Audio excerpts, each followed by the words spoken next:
اگر صدیق اکبر کی بات ہو اور ہجرت کی بات نہ ہو، اس سفر کی بات نہ ہو، تو بات ہی ادھوری رہ جاتی ہے۔ نبی پاک علیہ السلام کو جب ہجرت کا حکم دیا گیا نا، تو صدیق اکبر کے پاس نبی پاک تشریف لائے اور فرمایا ابو بکر مجھے ہجرت کی اجازت مل رہی ہے۔ کہتے حضور کیا میں آپ کا رفیق سفر بن سکتا ہوں؟ نبی پاک نے فرمایا ہاں ابو بکر تم میرے رفیق سفر ہو۔ اب آپ خوشی کے مارے رونے لگے۔ حضرت عائشہ صدیقہ فرماتی میں نے زندگی میں پہلی بار دیکھا کہ کوئی خوشی کے مارے بھی روتا ہے۔ اب یہ سفر شروع ہوا، مگر یہ خوف کا سفر تھا، بتانا نہیں تھا کسی کو۔ رات کو سفر کے لیے گئے، نبی پاک آج کے حساب سے جدہ کی طرف گئے، یعنی ایک ایسا راستہ اختیار کرنا تھا کہ جو دوسروں کو پتہ نہ ہو، نارمل راستہ نہیں تھا۔ اچھا وہاں سے ہوتے ہوئے اس سے پہلے غار ثور میں چلے گئے۔ اب غار ثور جو نہیں گئے ان کو تو نہیں پتا، آج بھی مشکل ہے۔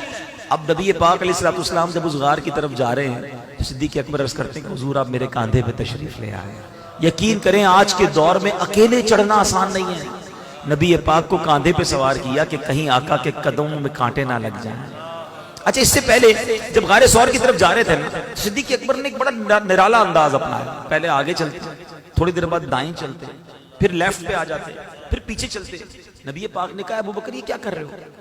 کہتے حضور جب مجھے خیال آتا ہے کہ دشمن آگے سے حملہ کر دے گا میں آگے آ جاتا ہوں، جب یہ خیال آتا ہے دشمن پیچھے سے حملہ کرے گا حضور میں پیچھے آ جاتا ہوں، جب دائیں طرف دشمن کا خیال آتا ہے حضور میں دائیں طرف آ جاتا ہوں۔ کہا کہ اے ابو بکر تمہارا خیال یہ ہے کہ دشمن جب مجھ پر حملہ کرے تو تمہیں تکلیف ہو مجھے نہ ہو؟ واللہ حضور میری یہی خواہش ہے کہ آپ پر کسی طرف سے بھی حملہ ہو تو پہلے ابو بکر اس کو سہے۔ اللہ اکبر۔ نبی پاک نے ابو بکر صدیق کے لیے جنت کی دعا فرمائی۔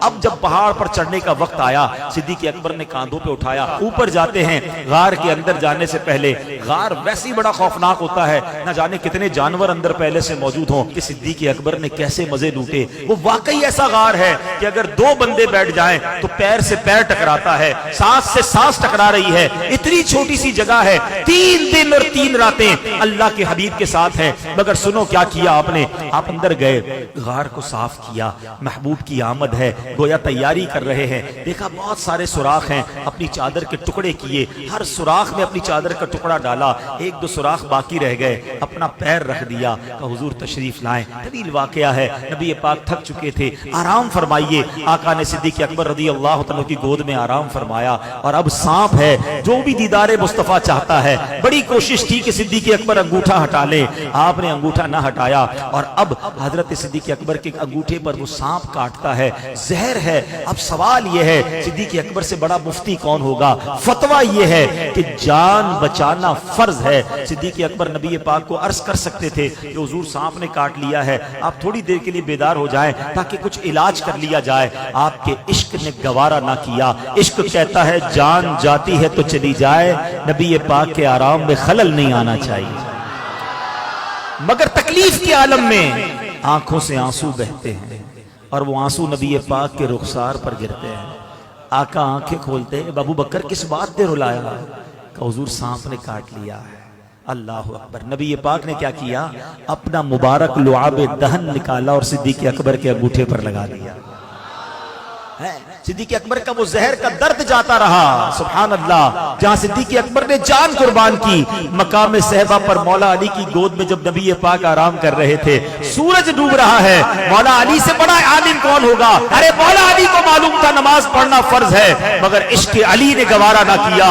نماز جاتی ہے تو جائے، محبوب کے آرام میں خلل نہیں پڑنا چاہیے۔ پیارے آقا کی آنکھ کھلی، چہرہ افسردہ ہے۔ اے علی کیوں افسردہ ہو؟ عرض کرتے حضور جب سے ایمان لایا ہوں علی کی کوئی نماز قضا نہیں ہوئی۔ حضور آج سورج ڈوب گیا ہے، عصر قضا ہو گئی ہے۔ اللہ کے حبیب نے ہاتھ اٹھائے، ہاتھ کیا اٹھنے تھے، سورج کو واپس پلٹا دیا۔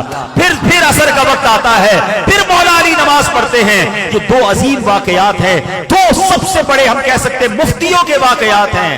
اعلیٰ حضرت کا قلم کیسے خاموش رہ سکتا ہے؟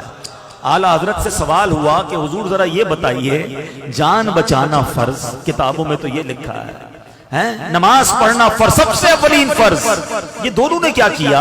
ایک نے جان خطرے میں ڈال دی، ایک نے نماز جانے دی۔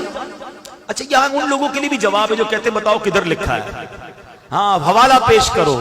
او اللہ کے بندو، عشق کی باتیں دلوں میں لکھی جاتی ہیں،